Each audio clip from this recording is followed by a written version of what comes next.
Hello, everyone, and welcome to episode 199 of MMT Millennial Movie Talk. I am one of your hosts, Brayden, joined as always by the wonderful Michael Hello. and the wonderful Christian. Hello. You might be noticing a little bit of a difference with this week's episode, namely, there's no video and there is no Alex. Alex has come down with some form of being down with the sickness, and we do all our video through Alex and Alex's computer. So this is audio only. It's a foolproof system, really. Happens Yeah. to the best of Alex us. is out, and the whole thing just sort of falls on its face. Crumbles. We were going to be talking about so many new release movies this week, and the person who's seen them isn't here to review them. So you can look forward to that in episode 200 next week when Alex has recovered. But for this week, boys, how you doing? oh, not bad. Pretty Not good. bad? Pretty good. We've just come off of the 4-day long Easter weekend. Oh, that long weekend, days off.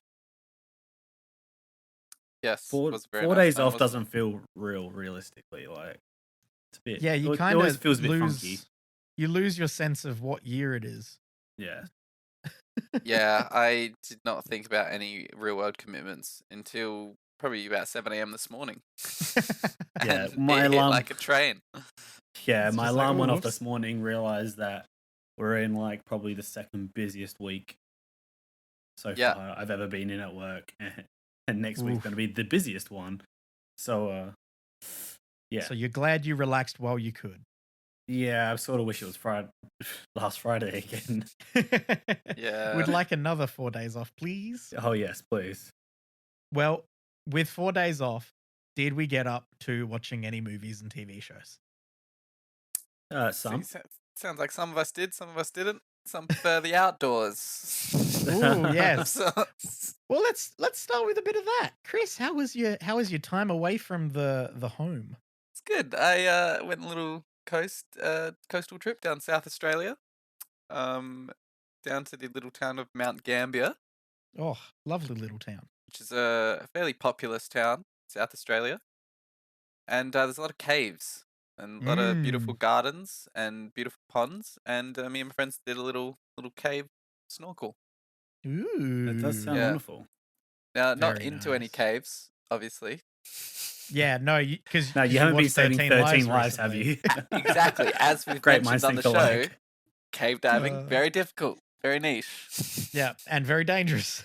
Yes, so we did what you call a kind of half cave, whereas the floor was a cave, but above us was Ooh. air, which is not a cave at all.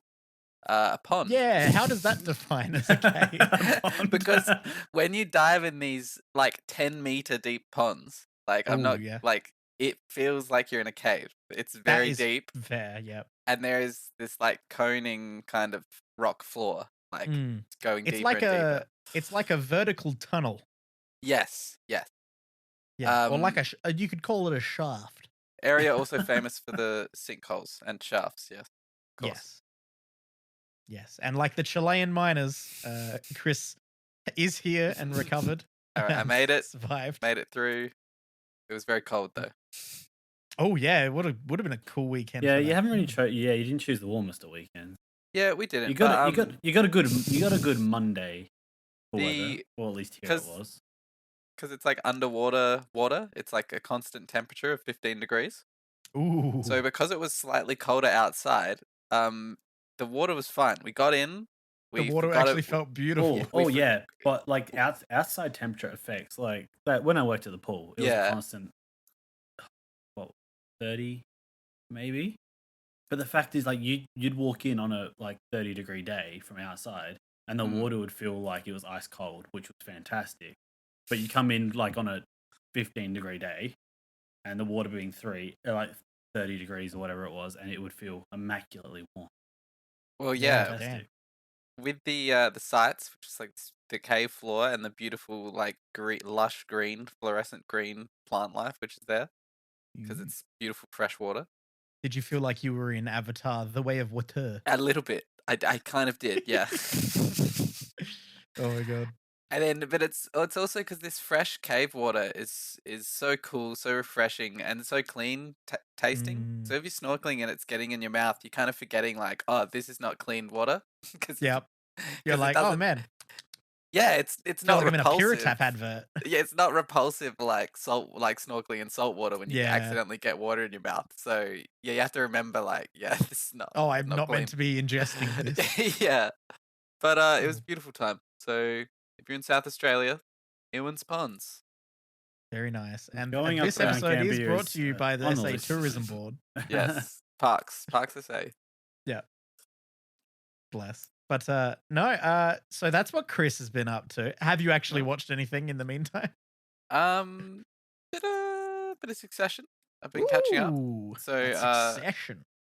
season 4 came out, which everyone's Is the loving. whole thing out, or is it just started?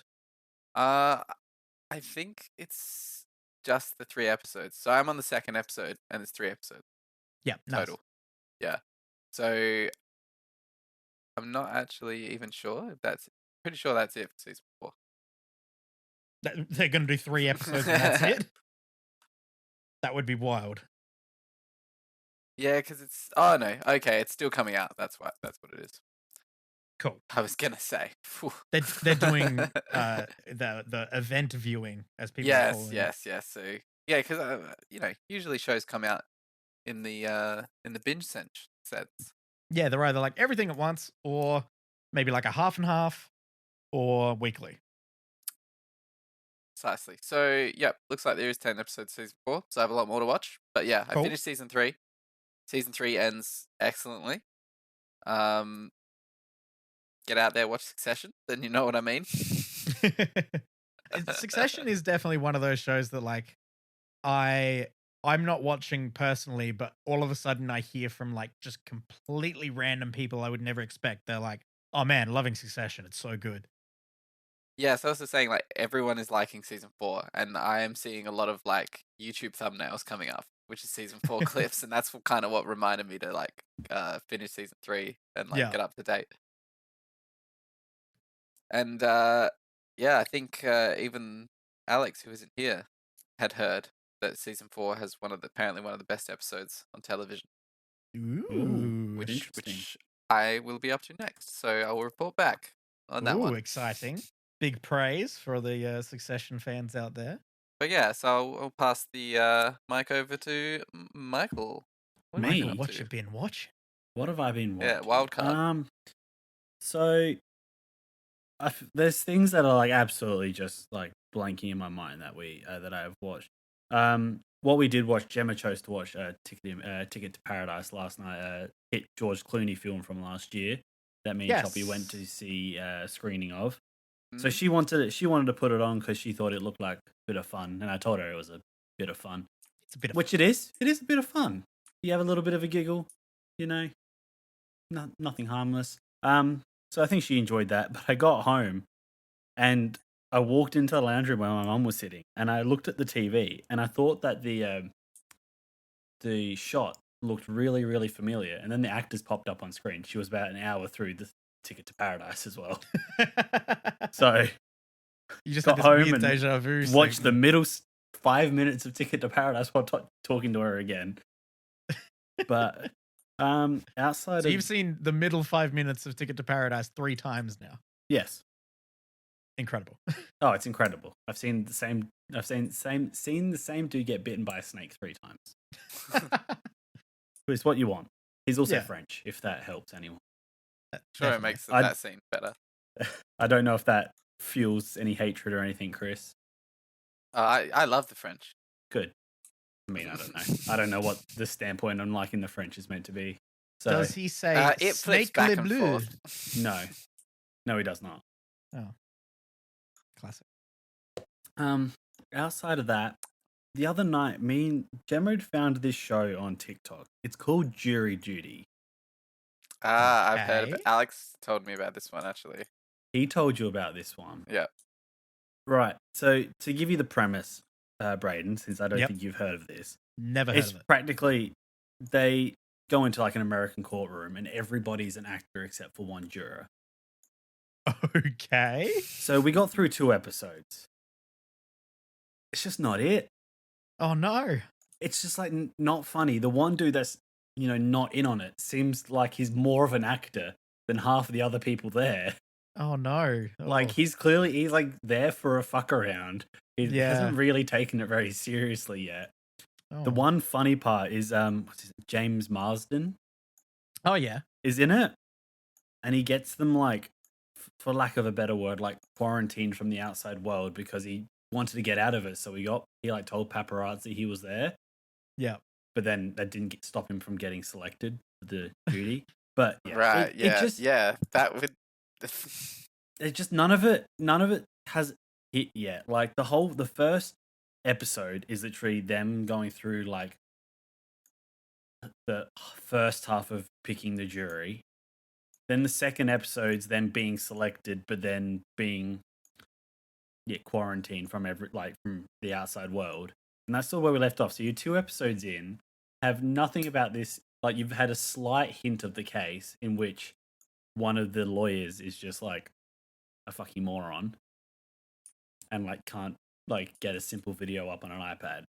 But he's just I don't know, it's just not funny. I don't know yet. if you've ever tried to get a video up on an iPad. It's pretty difficult. Especially when you need it and there's heaps of people waiting for it.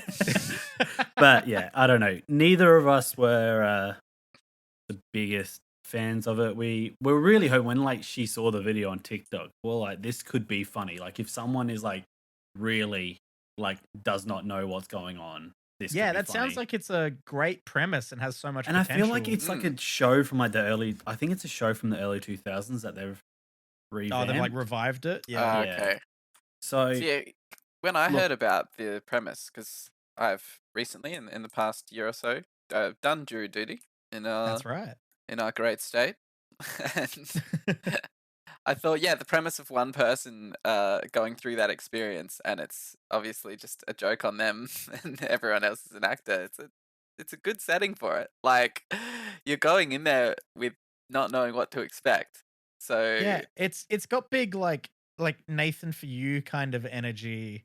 yeah, Like that kind of like it's almost good reality TV show, but not. It's not like it's kind of like Prank Patrol. yeah. So like obviously I recognize James Marsden, and he plays like obviously he's playing himself, so he's sort of like, everyone's going to recognize who I am. I don't want to distract everyone. Like, I've got a big movie script coming. But Brayden, you've seen Community, right? Because Chris will know who I'm talking about. All right, you know the dude that plays Britta's ex-carny boyfriend that has no shame. I think I've seen the scene. He's also in this, and it's a weird fact of like, he's not popular enough to probably just be recognized by everyone. But from my little exposure of Community, I know who the fuck he is. I saw the clip of one of the like actual actors speaking to the fake, like the real guy. Yeah. And him like saying, "Oh, you're in that movie." Like, "Oh yeah, sick." Yeah. Yeah. But so weird because if an actor was famous enough, wouldn't that be enough to excuse them from jury duty anyway? Because they will disturb the trial. Yeah, you'd really think that's like. But I think that's the whole shit that James Marsden's having, because he's like he's very recognizable. Yeah, but not but the biggest. He's not Matt like. But he's not like the biggest that's rough. star. And like the I whole feel like first, that's pretty rough on James Marsden. the funny that there was I a think funny. if you're in any triple Hollywood, like AAA Hollywood movies, you could excuse yourself with jury duty. There was in X-Men and Sonic. Yeah, well, that's the thing. He brings up because obviously it was from 2000 and it was from last year. Yeah. He goes on about he's talking to the dude and he's like, "You haven't seen Sonic?" And like the dude's obviously gone and watched Sonic, and he's like, wasn't my favorite or whatever. And like James Marsden plays into this fact, and it's just funny because like obviously that part made me laugh. Yeah.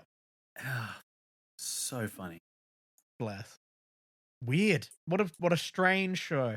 Yep. I'm keen to hear what Alex says when he gets on, because I was hearing positive things.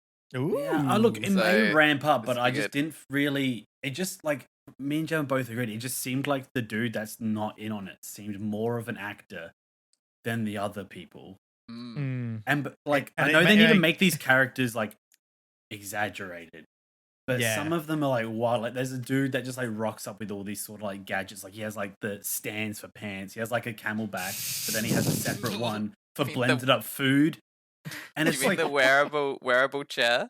yeah, like- that's the one. Yeah, he's Okay, got like that's I pretty saw good. that in like the highlights when that's like next week on like that for the next episode. So like, look, I might give it one more. Might be able to convince Joan like to put it on like sort of the background and give it Yeah, one more, and hopefully like the just trial starts and see how that see if it ramps up from there once they're in the actual like trial situation. But You know what, Michael? Have you got binge? I do have binge.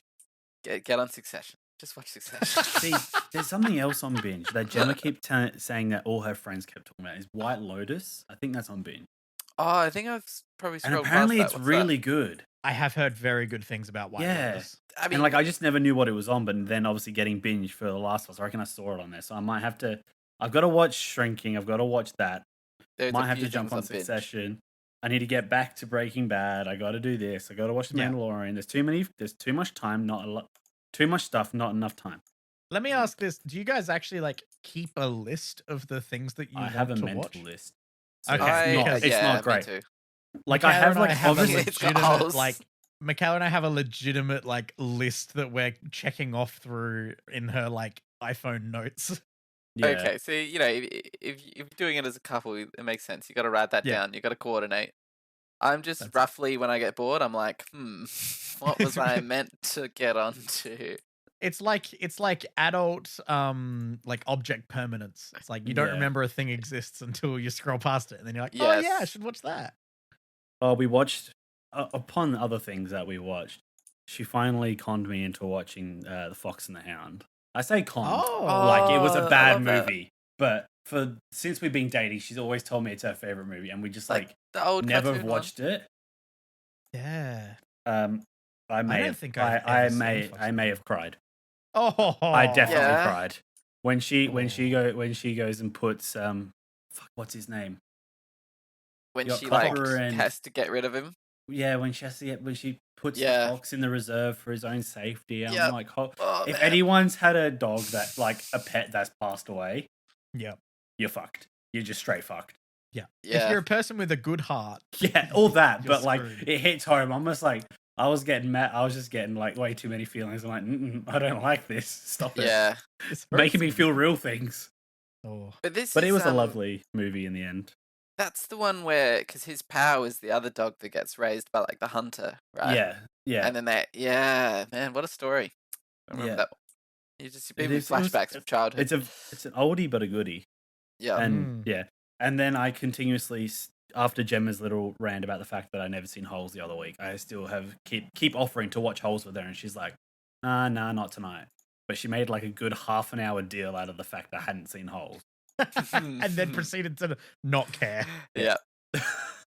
So if Well, I said, I I did can have a fix- similar situation this last week where we were scrolling through just everything that was available on Disney Plus, just scrolling through trying to find a movie to watch. And then we were scrolling through, and Michaela's like, "Have you seen Maze Runner?" And I was like, "No, I have not seen Maze Runner." So now I've seen the Maze Runner, which was fine. what do you think of that? It was parts of it are surprisingly good. Other parts of it are very much just that like trying to ride off the success of like Hunger Games, Yeah. Young adult And- novel. YA dystopia novels like turned into movies. Yep. And like when Michaela was explaining, because these were books that she had read before the film came out, and the way she was explaining it to me was like early in the film you get this like, oh, he's having these like weird visions and these weird like dreams of like clearly like before he entered the, and they've got stupid names for everything because it's that whole gimmick maze, of like, yeah. oh, they've all forgotten, they've all got like they lost their Amnesia. memory. Have I got So amnesia? they come up with dumb names for things. And it's like, oh, I don't. That's such a stupid like YA novel bullshit thing to do, but sure. So they're all in the glade, in the maze, and whatever. Yep. And like he's having these dreams of remembering like what the fuck was going on before he got put there. And Michaela was like, yeah, when this happened, when I saw it in the cinemas, I was furious because they don't reveal any of that shit until the end of the first book.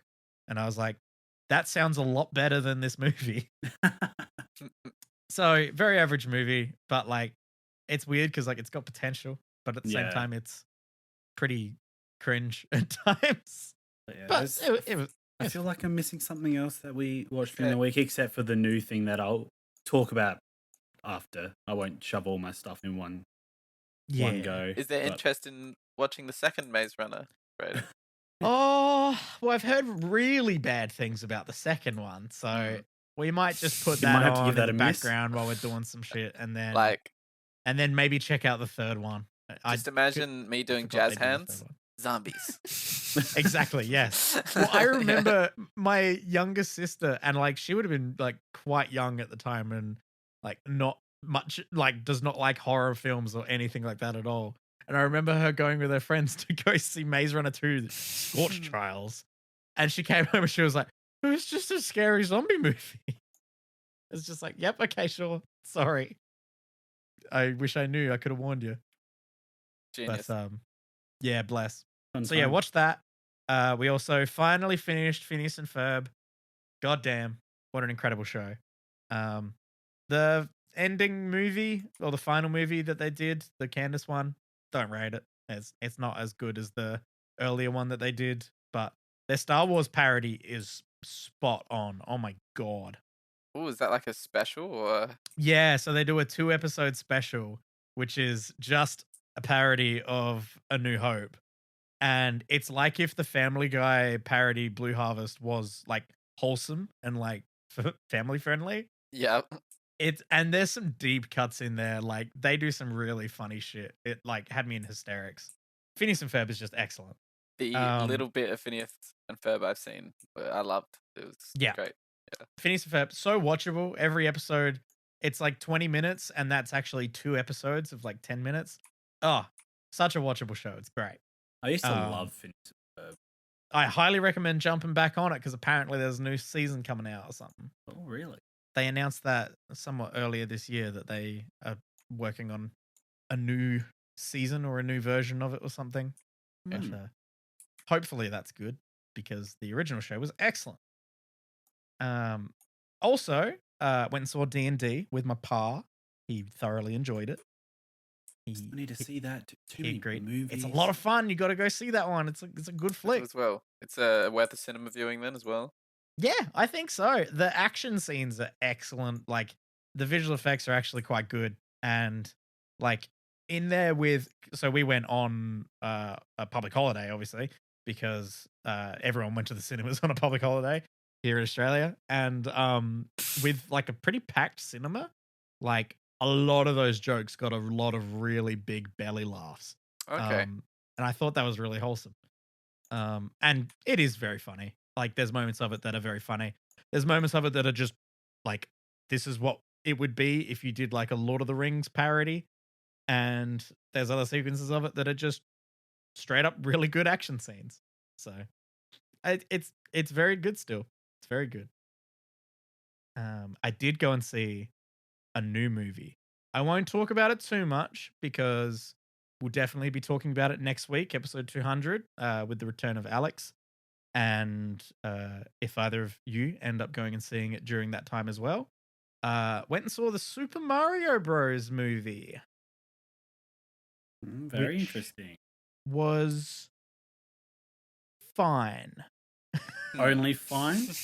My takeaways. I'm hearing very mixed things. I'm seeing like a lot of people put comments like, remember it's a kids movie. Yes. And I've seen some people being like, you know what?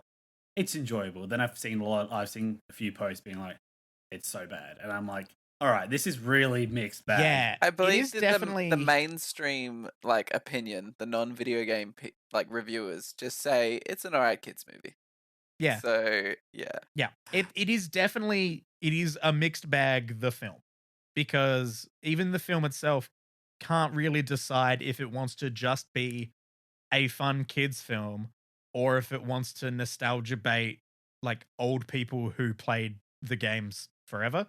Like it really tries to walk that line of being like, we're doing our own thing, but also we're going to have really niche references in the background of everything and all this stuff. Like it really it's at times really can't decide what it wants to be. But in the end, Michaela and I were looking through Letterboxd reviews after we watched it because you got to look through the Letterboxd reviews. My God, they're so funny. And there was one that hit the nail on the head perfectly, which was we all wanted a Mario movie made by Illumination, and what we got was an Illumination movie starring Mario. And that's exactly how it feels, because the key things that I thought were excellent in this film were obviously the visuals are just stunning. The visuals are pop of color, just incredibly gorgeous. You could just watch it all day, and like it's so eye-catching for the kids while also being just like a visual masterpiece of like the style of Nintendo that they've curated over the decades. And like Illumination are definitely the studio for that. But the other good thing that I really enjoyed was how they take the music from Nintendo and all these songs and these pieces of music that we're so familiar with, and the way they've sort of amped those up for the film. Perfectly done. Like the score and soundtrack of this, excellent. My biggest disappointment in that regard, for some reason, Illumination still feel the need to needle drop random ass pop songs in there. Okay. It's just so unnecessary. Like, I get that sort of would work. Like, obviously with some other movies, like, you know, Minions and Despicable. Yeah, I think that because works a bit better. But when it's there's like a random new thing, when you have like 20, 30 years worth of games with soundtracks. Yeah. You would think and when you're watching that. the film and they're using the original songs and like bringing them into these new weird versions that are like so enjoyable, really, really good. And then all of a sudden it's just like, hey, we're going to play Take On Me while they're driving for a second. And it's like, this is unnecessary. I think like what you said, it's a Illumination movie starring Mario. Yeah. Like I think a lot of us got that idea as soon as they casted Chris Pratt. Yes. Instead of the voice of Mario, who was available. I will tell you this, not to get into spoilers per se. We'll probably talk about it next week to a greater extent. But the casting is pretty dang spot on. And in the most like teasing way possible. And like, I don't know if you guys have seen the Mario Bros rap is in it as like this TV commercial that they do. And it's from the old like cartoon show that they did back in the 90s or whatever. And it's this really lame rap of like the Mario Bros and plumbing's a game. Like it's a bad rap, but it's good fun. And that's in there as this like TV commercial that they've made. And in the commercial at the start of the film, both Chris Pratt and Charlie Day are putting on like Italian New York accents, like very traditional, like Mario and Luigi. Okay. And I was like, holy shit, this is surprisingly excellent. Like, I did not expect that from Chris Pratt, and like, or especially not from Chris Pratt, and like Charlie Day is nailing it. And then they exit the commercial and it's like them watching the commercial. And then they're like, do you think the accents are a bit too much? And they're just talking how they normally talk. And I was like, you did such a good job in that one scene. And then they just went, nah. It's like they even teased it. Yeah, it's just teasing what it could have been. You actually it could have been really fun. You got me excited a bit saying Charlie Day was putting on like a cheesy New York accent. Oh my God, yeah. That opening scene is excellent. And then it goes into, it starts off pretty good. And then it goes into an entire sequence where they go and fix some plumbing and there's a dog. And there's a sequence with the dog and the dog's like angry. It's very Illumination in that sequence. But I tell you what, just visually, I think it is definitely. Well, I mean, the box office agrees because it's blowing out records left, right, and center. Yeah. This is definitely a film that's worth watching on the cinema because it is just gorgeous. And tell you what, Seth Rogen as Donkey Kong, fucking perfect.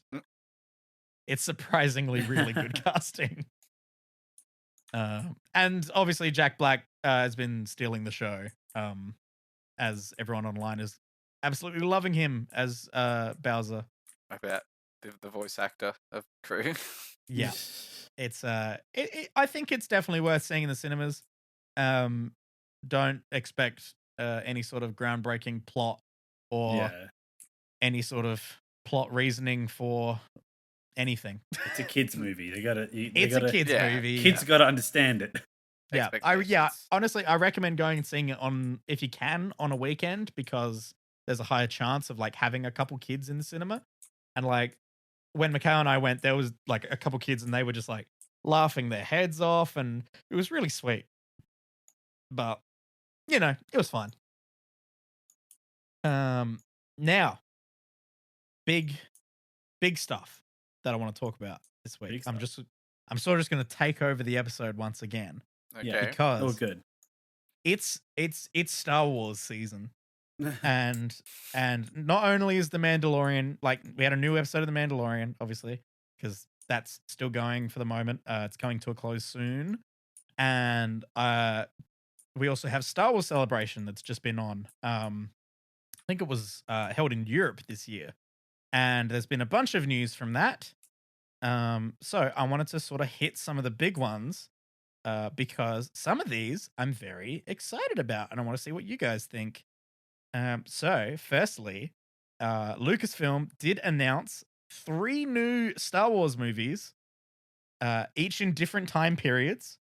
The first of which is going to be set in the dawn of the Jedi, which is 10,000 years before everything else. Ooh.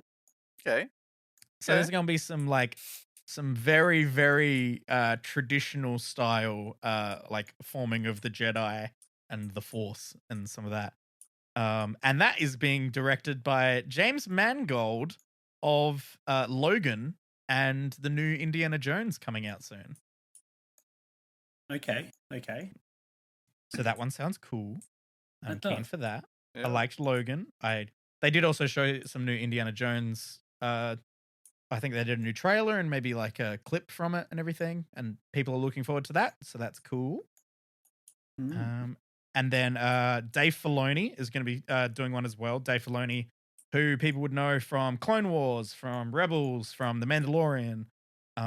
He's sort of been the king of Star Wars TV.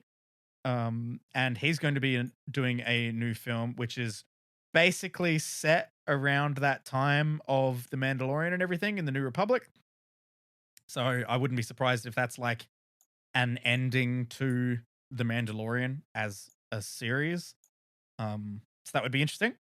And then finally, in the biggest shock I'd think ever, they're going to be doing something set after Rise of Skywalker. Yeah. Which actually features Daisy Ridley. I have seen that. Okay. That's one of the only things I've seen. I've seen like little bits here and there, but that's definitely one of the only things. Properly. I think because that's like the biggest. Oh shit! You guys are committing. Cool. Yeah, we're moving into the future, like new territories. So it's going to be set after Rise of Skywalker. It's apparently going to be set 15 years after Rise of Skywalker. Okay. And we're going to have Daisy Ridley back as Rey, attempting to build up the Jedi Order. And you know what? Everyone was very excited at Star Wars Celebration. Like, she came out and she's super excited to be like accepted back into Star Wars and everything. So good for her. Like, I think she's really good. I think the writing was rough. Well, I'm fairly sure a lot of people thought she was pretty decent, especially when I don't think anyone thought sequel came out. It's just definitely the right. Yeah, I think realistically it's the writing and storytelling that really dropped the ball with that. No one was blaming the performances or the actors. No, yeah. Well, it was except for a very tiny toxic part of the internet. Yeah. I think a lot of it came down to just the inconsistency with the directors too. I feel yes, like nothing was a major cohesive. factor. that is definitely the biggest thing that was a huge mess. But yeah, that's a bit of fun. What else do we get that's going to be going? They're doing some stuff with the Old Republic, which is going to be interesting.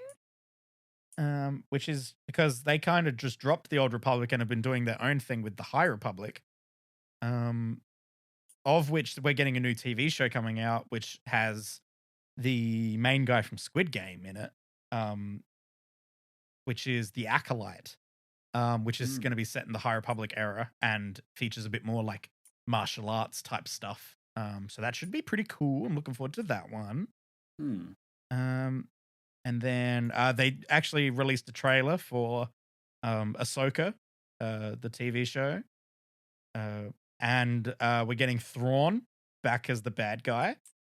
And it's going to be cool to have him in live action, who I believe is the same actor who actually played him on Rebels, which is pretty cool. Yeah, I think I did. Yeah, I saw stuff about Ahsoka.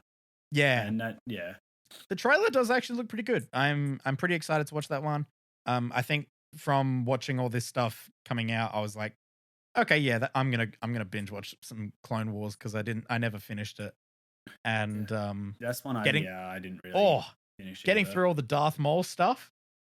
Whoa, it's fucking excellent. So that's been really cool. And then once I'm done with that, I'm gonna go through and watch all of Rebels before So Ahsoka when are we getting stuff? Is the question. Ahsoka comes out in August.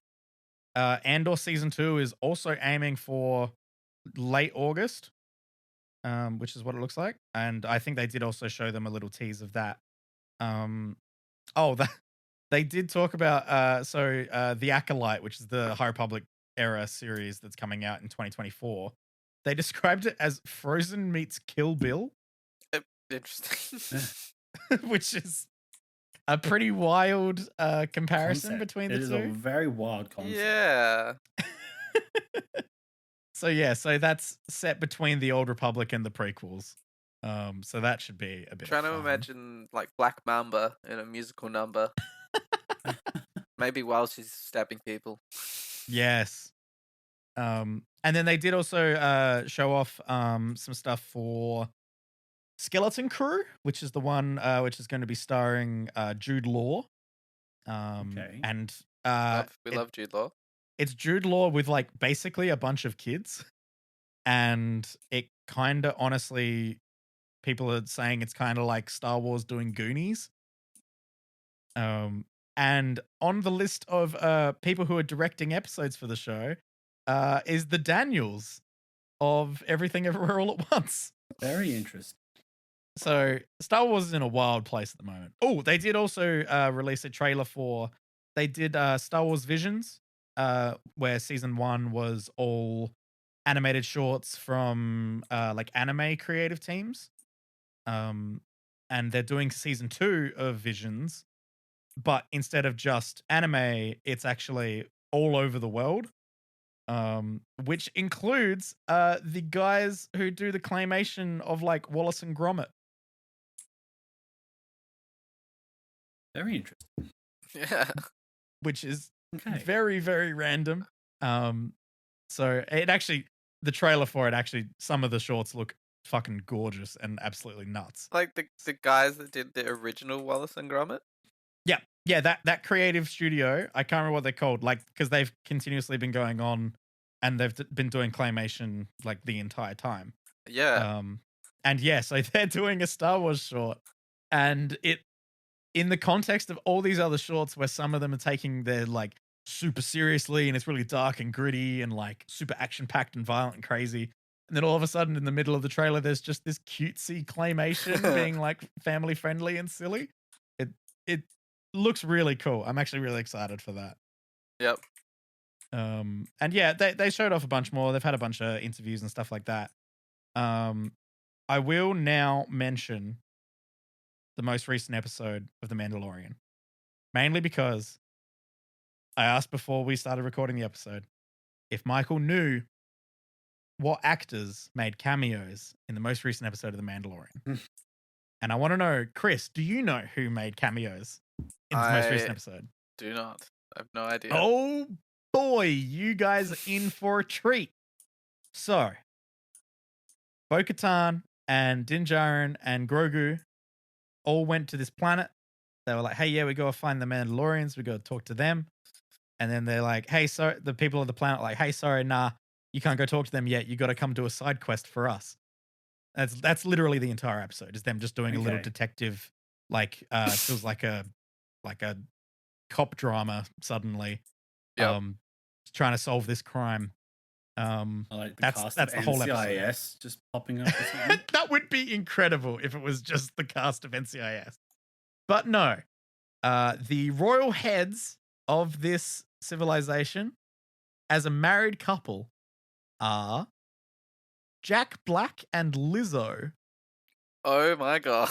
Okay, that's definitely not like a combination I would Nope.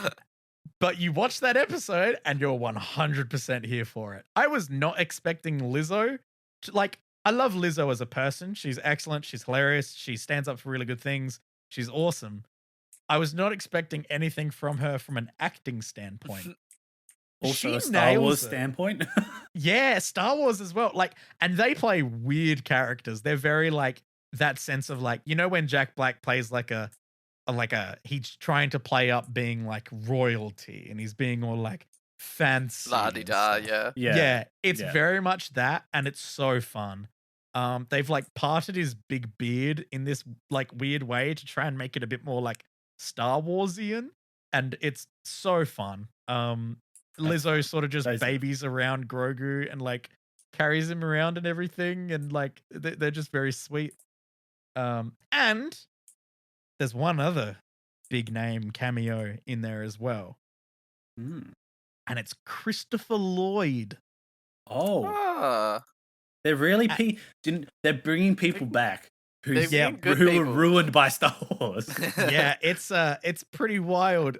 Just having Christopher Lloyd come in and be like, "Hey, oh yes, it's me, and I'm here. I'm talking about the droids." Yeah, that would be amazing. And it's he turns around. He's in this big security office chair, and you just see him, and you're like, "Whoa, shit! Christopher Lloyd's still alive." Because boy, howdy, does he look old in the show. I bet he does.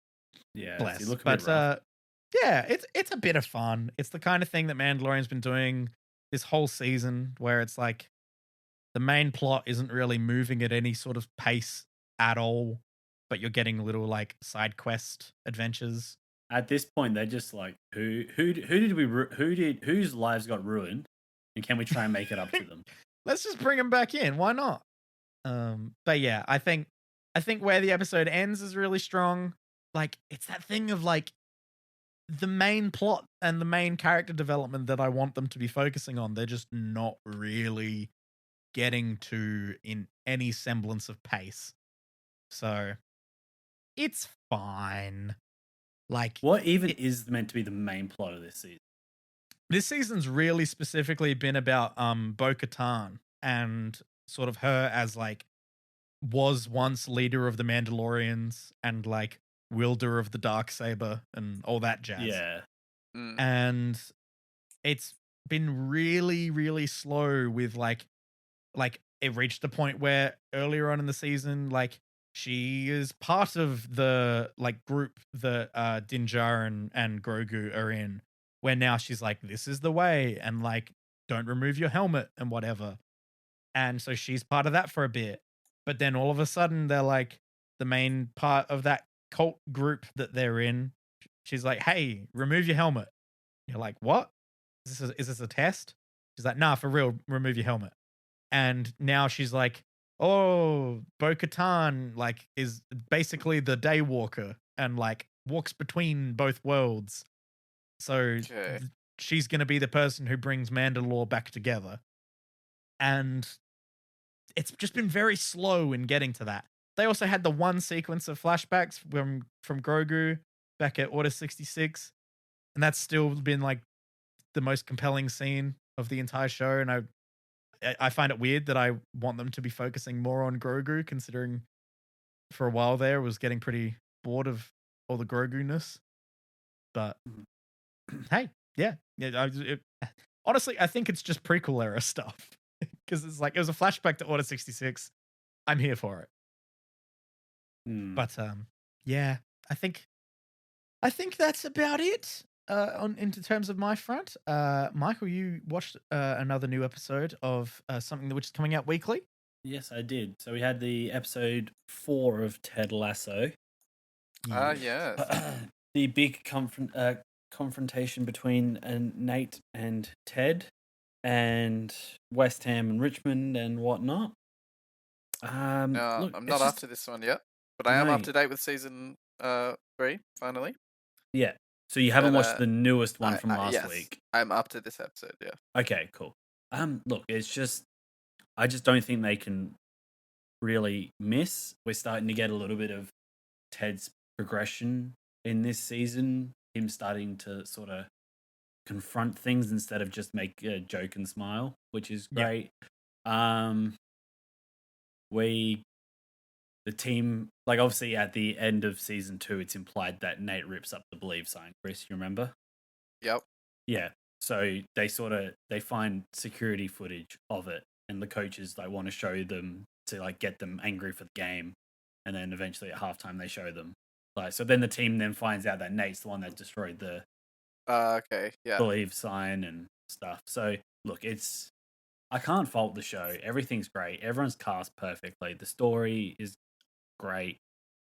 My experience of the latest season was like, this is the quality of season 1 and 2 and more. Like it's still on an upwards trajectory. Like it hasn't plateaued out or anything. No, everyone that's passionate in making this show is still there, and they're just all homing their skills. Because like first, second, third episode, I was just like laughing, I was crying. Like there's a shocking moment in the first probably like 30 seconds of the first episode. Like straight away, they're not pulling punches. Which moment was that? Ted gets a text message from the ex-wife. Yeah. And it kind of feels like it's for him, and then it's not, obviously. Yeah. But it's straight away like you feel him. Like it straight away puts you back in like Ted's spot. And I love that man, you know? It's great. How many more episodes have you got in this season? I'm going to guess they're doing 10 to 12 again, somewhere around that mark. Yep. So we got a while to go at least. Bit more to go. But I think Ted Lasso is just one of those shows that is just gone up and up. Like apart from the Beard Goes Wandering episode, I think this show just continues to go up, and we've heard the reason. There's good excuses for those episodes. That one and the other one. It is always impressive when a show only manages to have really one bung episode. And the fact that episode was only bung because it had to be thrown in at the last minute. Yeah. Which is even better because you're like, cool, we can all just ignore it. Yeah. Like, this is just one of those things where it's like they've taken, like realistically, the premise of this TV show was an American football coach goes and coaches Premier League soccer. That's such a small part of it, though. Yeah, I know. That's the thing. Like, it starts as that concept, and they're like, all right, so why did he take that job? And all this sort of stuff. And they've that first episode, they literally just that's practically the concept you're given in the first episode. And then it's just like slowly branches, and it never, like, it doesn't really like settle on this angle of like he's a football coach and that's why he doesn't fit in or anything, because he fits in because of the character Ted is so like wonderful, and that's kind of the angle it takes, which is why it's such a wholesome show. Like I reckon this season so far has settled a little bit on the you're only a football coach. But I think that's because that's not what they've been focusing on. We've had a lot of other little focuses so far. So very nice. It's very good. It is nice that a show like this has seen so much success and praise and like critical acclaim and everything, because I think it's just nice to have wholesome characters. I know, and probably a good influence on a lot of football. Yeah, especially I would say the British football community. Yes. Ooh. Yeah, they need some good role models in their lives. Yeah, and obviously very good representation this season because we had the player coming out as gay. Nice. Well, it's the only thing he doesn't come out, but He yeah, hasn't it's come very out, it's but very prevalent that we have a in the season. closeted. I'm sure it's coming. Yeah. Yeah. So it it very sneakily addresses a lot like problems and stuff within sports. That's something that's been mentioned in real football, that there's Yeah. not really any openly homosexual players. Yeah. But I think this show does well of addressing it does that fact of hey, this is like a thing, and because throughout that episode the character jokes about girls and all this sort of stuff, but you can clearly see that it's not he's not comfortable about it or anything. Yeah. Mm. I'm sure it's handled a hell of a lot better than that one character arc on Glee. Yes. Would it know? But Oh man, what do you mean? Glee's show. just the shining hallmark of of TV PC, television. PC modern day culture. of just how to address problems within society. Yeah, definitely. And I think with that makes an episode of MMT Millennial Movie Talk. Thank you all so much for joining us on this wonderful auditory experience. We've been your guides in these wonderful wavelengths reaching your ears. And you can find more of it on your podcast service of choice, where you can give us a follow. If you can, leave a review. That'd be nice. You can check out our massive backlog of past episodes. And you can subscribe over on YouTube. There's obviously no real video component this week, but normally you can see all our faces and Chris's static image every week over on our YouTube channel. And you can subscribe over there, leave a comment, and all that jazz. You can share us with your friends. If you enjoy the show, tell a friend. Tell a friend and be like, hey, I like listening to these lads banter about. And I agree or completely disagree with their takes on TV and movies. And honestly, isn't it always good to give something a good little hate listen? But with saying that, add Michael on Facebook, please. And as always, oh god, I have to start it. I'm Brayden. Am I still saying? Oh, yep. I'm Christian. And I'm Michael. Oh no, we're thrown out of whack. And we're out of here. Thank you.